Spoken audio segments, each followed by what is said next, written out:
Assalamualaikum warahmatullahi wabarakatuh. Selamat siang anak-anakku kelas 11 IPS 3 dan 11 bahasa dari SMA Negeri 1 Karanganom. Semoga kalian dalam keadaan sehat, amin. Dalam pertemuan yang ke-8 ini, materi kita yaitu pengayaan dan remediasi untuk perbaikan nilai ujian penilaian tengah semester yang kemarin sudah terlaksana dengan baik, alhamdulillah. Dan pada hari ini mari kita pelajari kembali materi yang kemarin ternyata masih banyak yang keliru dalam menafsirkannya atau menjawabnya. Kita ulang lagi materi ini.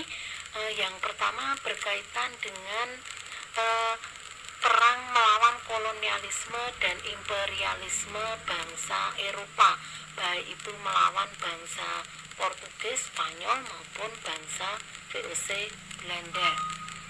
Kemudian untuk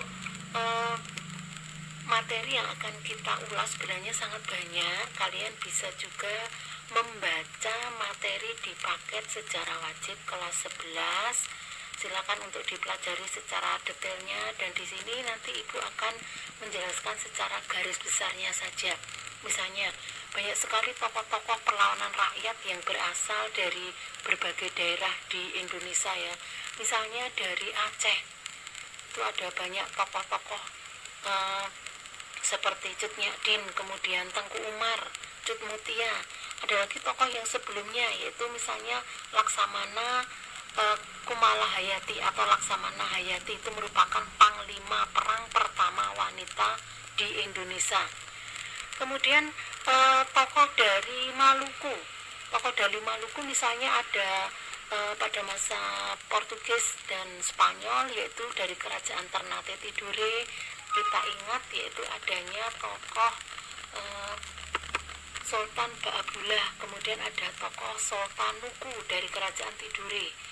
Kemudian ada lagi dari Mataram yang pusatnya ada di Yogyakarta. Pada waktu itu ada Sultan Agung Hanyokrokusumo.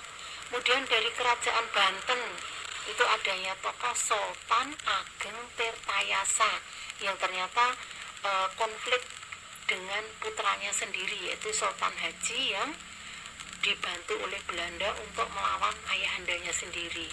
Jadi pada dalam hal ini kita bisa melihat adanya politik divide et impera atau politik adu domba yang dijalankan oleh Belanda untuk mengambil alih atau menguasai kerajaan Banten. Kemudian ada lagi kerajaan Gua Talu di Makassar. Itu ada salah satu tokoh utamanya yaitu Sultan Hasanuddin. Beliau dikenal dengan ayam jantan dari timur. Karena apa? Karena kita tahu bahwa Makassar itu terletak di Indonesia bagian timur. Kemudian harus kita ingat lagi bahwa dalam materi kerajaan Makassar atau kerajaan Goa, Sultan Hasanuddin ternyata diadu domba oleh Belanda atau oleh VOC dengan salah satu tokoh raja bawahan yaitu Arupalaka dari kerajaan Bone. Sehingga dalam perkembangan berikutnya kerajaan Makassar akhirnya bisa dikuasai oleh Belanda, dan adanya perjanjian Bungaya itu Makassar secara perlahan bisa ditaklukkan oleh VOC Belanda. Yang berikutnya yaitu ada perlawanan rakyat dari dari Maluku juga untuk periode yang berikutnya, yaitu adanya tokoh Patimura. Kemudian ada lagi perlawanan rakyat dari Banjar, Kalimantan Selatan.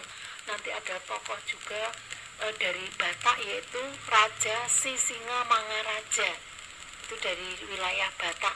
Jadi masih banyak lagi ya, nanti kita ulas satu persatu. Yang pertama yaitu Aceh. Aceh pernah berperang melawan Portugis maupun Belanda. Latar belakangnya apa? Kita tahu bahwa Aceh terletak di wilayah Malaka, bahwa Malaka itu merupakan pusat perdagangan di dunia timur ya, sehingga banyak diperebutkan oleh negara-negara lain, termasuk negara-negara Eropa itu ingin menguasai Malaka karena letaknya yang strategis untuk perdagangan. Kemudian antara Portugis dan VOC Belanda sama-sama ingin menguasai Malaka dan sama-sama ingin menguasai Aceh. Tapi ternyata masyarakat Aceh itu eh, punya keinginan yang kuat untuk mempertahankan wilayahnya. Jadi pada saat Aceh dikuasai oleh Portugis, kemudian Belanda datang, Belanda mengalahkan Portugis, terus Belanda akhirnya menguasai wilayah Aceh.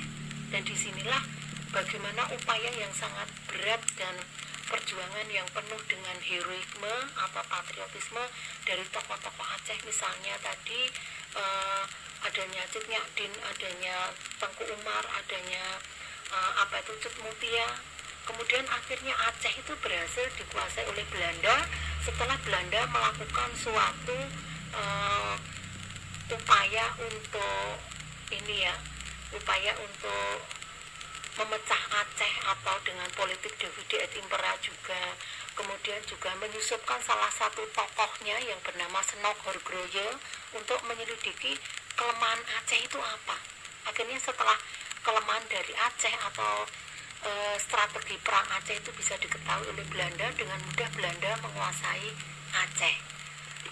Kemudian materi yang berikutnya masih tentang Aceh. Kita lihat bagaimana peran dari tadi yang sudah Ibu kemukakan. Portugis dengan VOC itu sama-sama ingin menguasai Aceh. Nah, ini ada materi ini, coba kita lihat dulu. Ada pertanyaan, mengapa VOC mengusir Portugis dari Malaka dan ingin menguasai Aceh itu sebenarnya apa? Di depan udah Ibu kemukakan, Aceh itu merupakan wilayah yang strategis di Selat Malaka. Kemudian tujuan VOC mengusir Portugis dari Malaka berarti sudah jelas, yaitu menguasai Malaka dari aspek politik maupun ekonomi perdagangannya.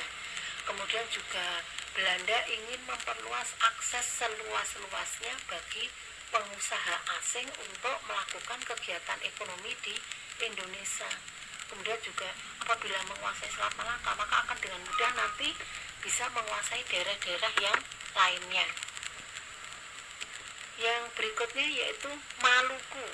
Untuk Maluku yaitu Maluku mengangkat senjata pertama kali melawan Portugis, yaitu dilakukan oleh kerajaan Ternate dan Tidore.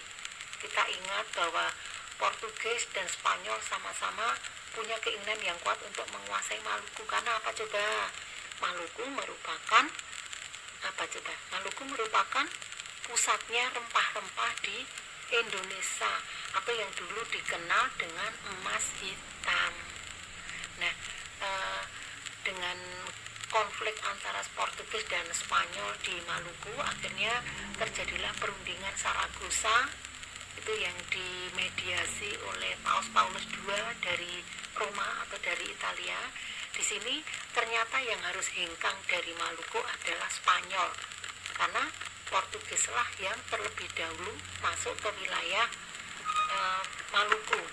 Nah, berarti di sini bagaimana upaya dari rakyat Ternate dan Tidore dan juga rakyat dari Maluku lainnya untuk mengusir Spanyol itu mengusir Portugis. Ada tokoh Sultan Baabula dan juga Sultan Nuku yang akhirnya bersatu padu berhasil mengusir Portugis dari Maluku, dan Portugis melarikan diri ke wilayah Timor atau yang sekarang dikenal dengan Timor Leste.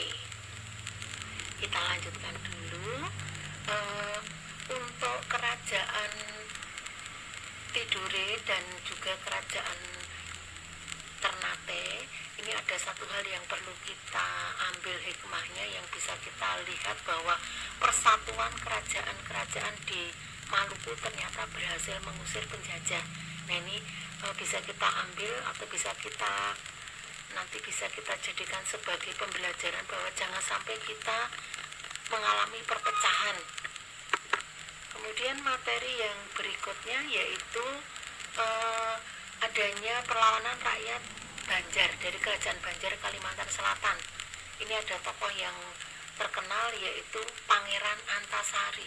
Nah, penyebabnya itu apa? Penyebabnya Belanda memaksakan monopoli perdagangan di kerajaan Banjar. Kemudian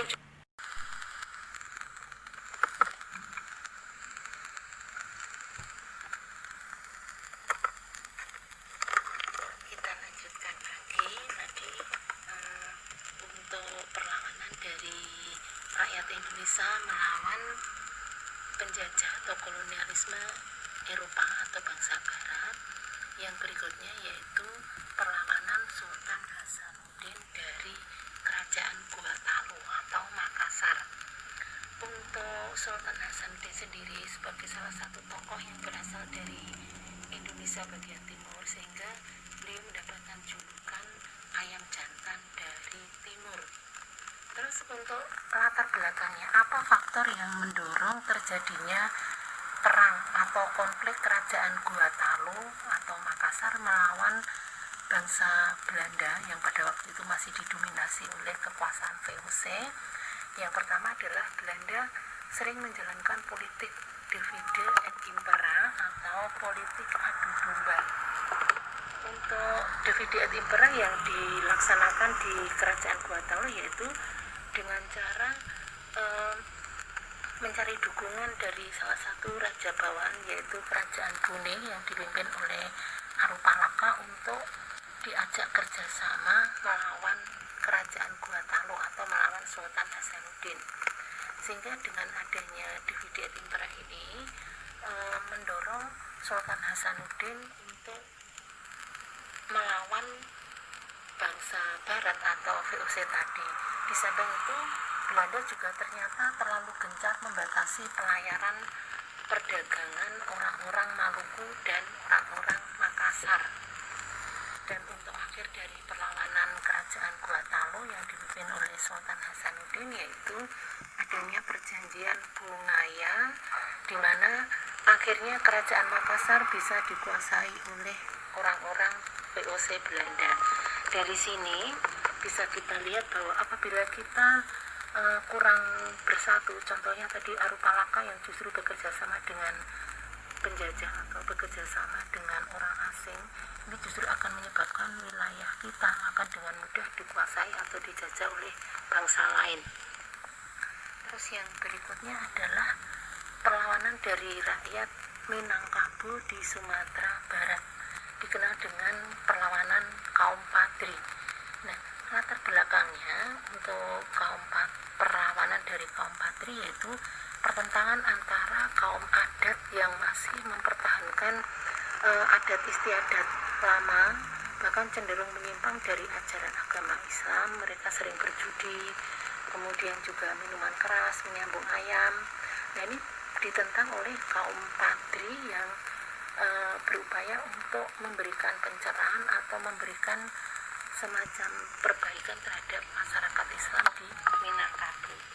Tapi untuk upaya Belanda memecah belah kaum atau masyarakat Minangkabau yaitu dengan membenturkan antara kaum adat dengan kaum Padri ini tidak berhasil. Karena apa? Karena kaum adat sendiri akhirnya menyadari bahwa apabila mereka bertentangan atau konflik maka dengan mudah Belanda akan menguasainya. Sehingga nanti perlawanan kaum Padri termasuk perlawanan yang sangat lama. Bahkan perang Padri ini baru bisa diselesaikan oleh Belanda. Dengan kata lain, Minangkabau baru bisa dikuasai oleh Belanda setelah Belanda mendatangkan bantuan dari Jawa.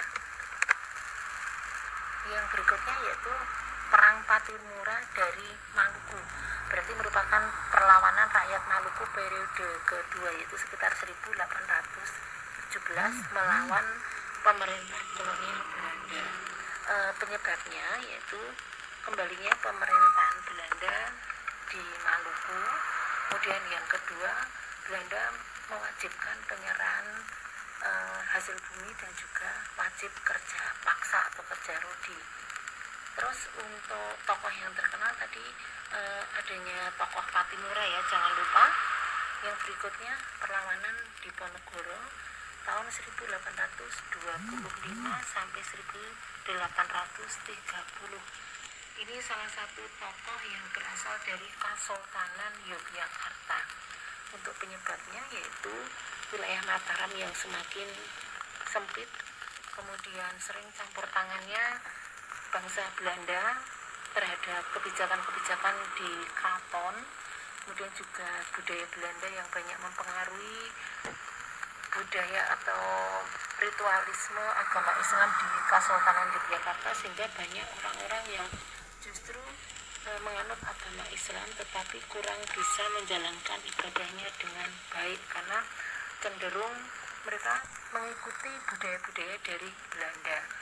Untuk tokoh pendukung dari Diponegoro yaitu yang pertama ada dari kalangan ulama yang dipimpin oleh Kiai Mojo, kemudian dari kalangan militer misalnya dari Sentot Ali Basa.